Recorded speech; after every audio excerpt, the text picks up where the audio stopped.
Caitlyn Clark's meteoric rise to stardom in women's college basketball had a profound effect on the WNBA, and the numbers tell the story. When Caitlyn Clark played, the viewership skyrocketed, with her games attracting an average of 1 point per million viewers, more than triple the 394,000 viewers for other regular WNBA games. This massive spike in interest brought attention to the league and raised the profile of women's basketball as a whole.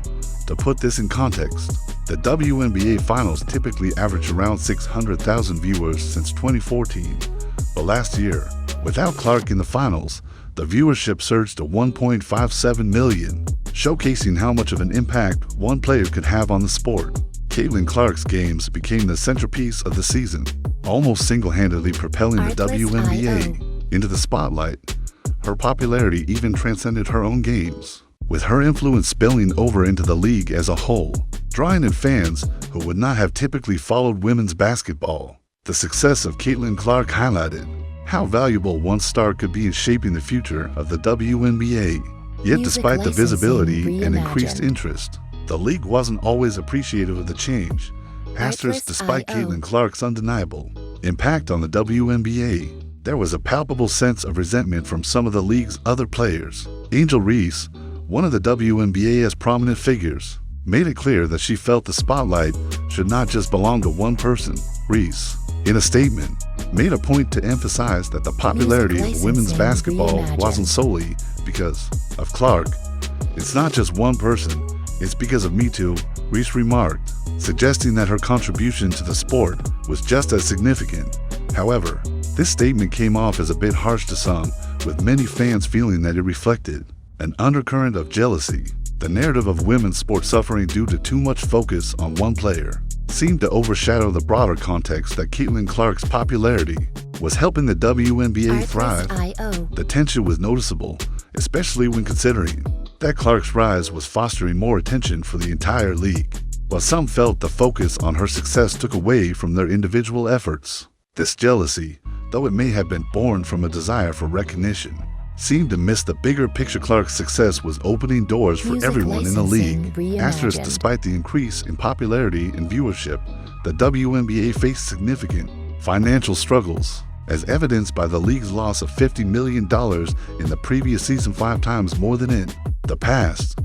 While this growing interest should have resulted in a profit, it was overshadowed by the league's unsustainable costs. The key factor in the WNBA's financial problems was the high cost of providing private flights for players. These flights, requested by the players themselves to ensure better travel conditions, added a substantial burden to the league's operating expenses. These kinds of expenditures were designed to provide players with comfort, but they came at the expense of the league's financial stability.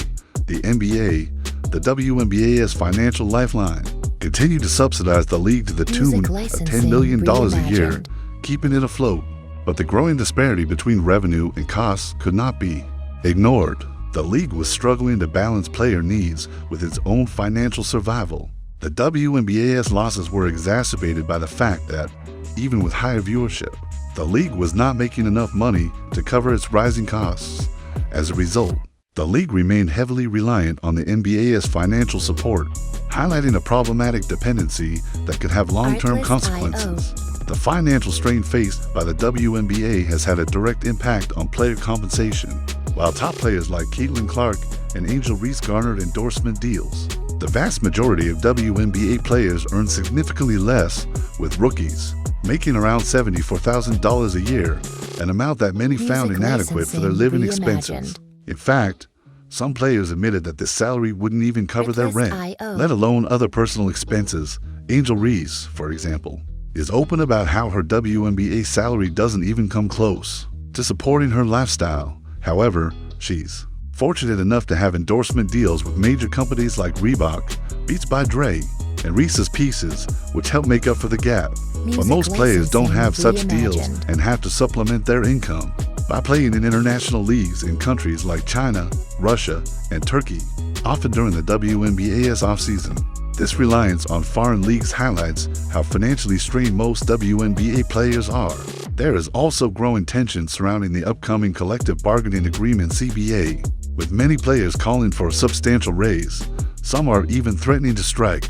demanding better pay and working conditions, while player strikes have occurred in the NFL, NBA, and other major sports leagues. A strike in the WNBA would have potentially devastating consequences for the league. The players' fight for better wages and conditions is critical, but it could come at the cost of years of progress if not handled carefully. Asterisk, the NBA has been the backbone of the WNBA's financial structure for over 30 years, contributing roughly $10 million annually to keep the league afloat. In return, the NBA owns 42% of the WNBA. However, the reality is that the WNBA is heavily reliant on the NBA's financial support, which has allowed it to survive even though it struggles to generate enough revenue on its own. This subsidy is not a charity. The NBA is invested in the future potential of the WNBA. The NBA has been adamant that the WNBA could one day be worth billions of dollars, and they want to ensure they have a stake in that future growth. Last year, the WNBA even sold an additional 16% of its shares for $75 million to raise funds, further revealing its fragile financial position. In essence, the WNBA only owns 40% of itself, meaning the league's players are essentially fighting for a share of profits they do not entirely control. When players demand a 50-50 revenue split, they're asking for a piece of someone else's investment. This imbalance of ownership and revenue complicates the conversation about player compensation.